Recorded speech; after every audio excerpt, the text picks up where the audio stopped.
दोस्तों, आप सभी का हमारे YouTube चैनल में स्वागत है। आज हम आपको बताएंगे नवरात्रि में कन्या पूजन कैसे करें। आपको इस वीडियो में संपूर्ण जानकारी मिल जाएगी। नवरात्रि में कन्या पूजन करना कब सही होगा, जाने शुभ मुहूर्त, महत्व और जरूरी बातें। नवरात्रि के 9 दिन व्रत रखने के बाद लोग कन्याओं को भोज कराने के बाद कन्या पूजन करते हैं। नवरात्रि का समापन करते हैं। कुछ लोग कन्या पूजन अष्टमी को करते हैं तो कुछ लोग नवमी को करते हैं। इस बार नवरात्रि में एक दिन कम हो जाने की वजह से कन्या पूजन की सही तिथि को लेकर लोगों के मन में कंफ्यूजन बना हुआ है। आइए आपको बताते हैं कन्या पूजन करना कब है उचित होगा और साथ ही जाने पूजा कर शुभ मुहूर्त और महत्व। नवरात्रि में कन्या पूजन खास महत्व माना जाता है। जो लोग 9 दिन का व्रत करते हैं उनके लिए कन्या पूजन करना शास्त्रों में अनिवार्य माना गया है।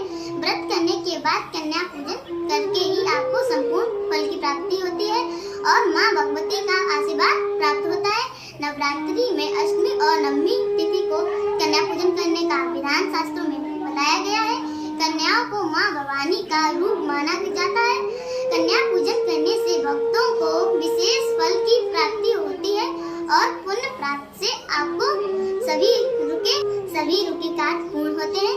चैत्र नवरात्रि में इस बार अष्टमी और नवमी तिथि को लेकर कुछ उलझन है।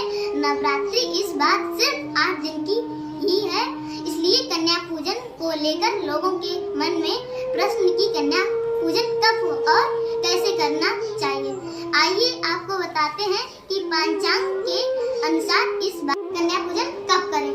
वैदिक पंचांग के अनुसार नवरात्रि के अष्टमी तिथि 4 अप्रैल को रात 8:12 पर शुरू होगी और 5 अप्रैल को शाम 7:26 पर खत्म होगी। इसके बाद महानवमी तिथि शुरू हो जाएगी और यह 6 अप्रैल को शाम 7:22 पर खत्म होगी। इसलिए अष्टमी तिथि का कन्या पूजन 5 अप्रैल को और महानवमी तिथि को 6 अप्रैल को होगा।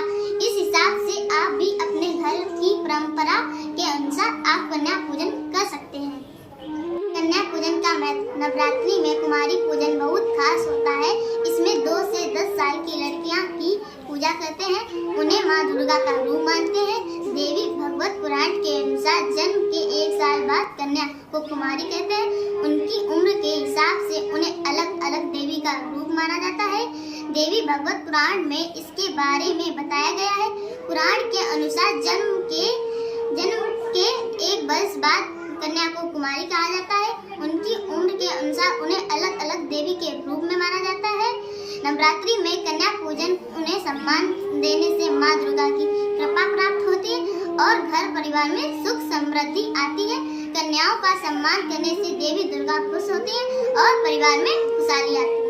कन्याओं को आमंत्रित करने के लिए उनके घर पर एक दिन पहले ही बोल देना चाहिए। जब वे घर में भोजन करने आए तब उन्हें स्वच्छ आसन पर बैठाना चाहिए और उन्हें भोजन स्वच्छ कराना चाहिए और भोजन करने के बाद उनको दक्षिणा देनी चाहिए जिससे वे प्रसन्न होकर घर से जाएं।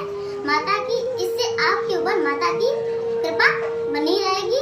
इससे आपके जीवन में सुख समृद्धि आएगी। ये थी कन्या पूजन की संपूर्ण जानकारी।